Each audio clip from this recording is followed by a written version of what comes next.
अश्वत्थामा को देखने वाला एकलौता आदमी कौन था?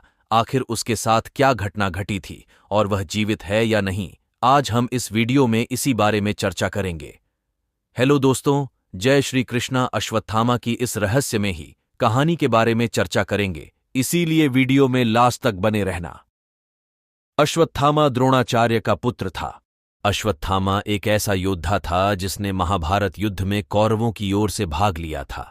जब महाभारत युद्ध में कौरवों की पराजय हुई और भीम द्वारा दुर्योधन की जंघा तोड़ दी गई, तब अश्वत्थामा ने क्रोध में आकर रात्रि में पांडवों के शिविर में जाकर उनके सभी पुत्रों की हत्या कर दी और अभिमन्यु के पुत्र परीक्षित की गर्भ में हत्या करनी चाहिए। इस घोर अपराध के लिए श्री कृष्ण ने अश्वत्थामा को श्राप दिया कि कलयुग के अंत तक तुम इस पृथ्वी पर भटकते रहोगे, और अश्वत्थामा के माथे पर लगी हुई दिव्य मणि निकाल ली।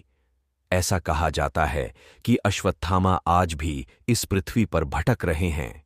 कहा जाता है कि भगवान श्री कृष्ण के श्राप के प्रभाव को कम करने के लिए अश्वत्थामा प्रत्येक दिन बुरहानपुर के असीरगढ़ किले में 1500 साल पुराना एक मंदिर है, जिसमें अश्वत्थामा प्रत्येक दिन भगवान शिव की पूजा अर्चना करने आते हैं।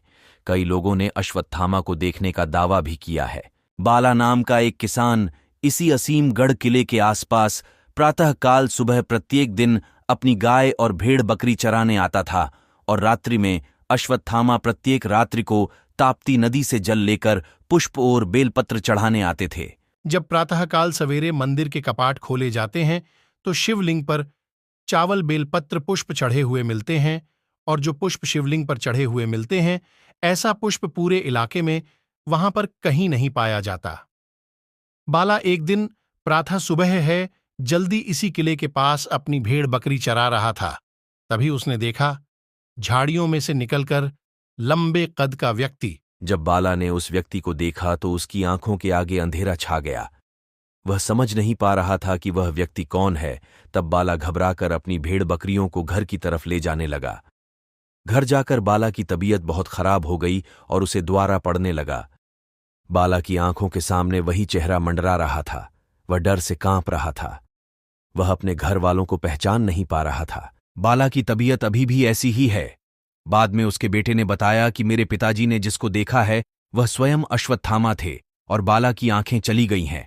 अगर आप लोग ताप्ती पुराण का अध्ययन करोगे तो आपको पता चलेगा कि अश्वत्थामा को देखने वाले कोई भी व्यक्ति की आंखें चली जाती है, वह अंधा हो जाता है। तो दोस्तों, यह थी वह सच्ची घटना जिसमें बाला ने अश्वत्थामा को अपनी आंखों से देखा था। अगर दोस्तों वीडियो अच्छी लगी हो तो लाइक, शेयर और कमेंट करें और चैनल को सब्सक्राइब करें।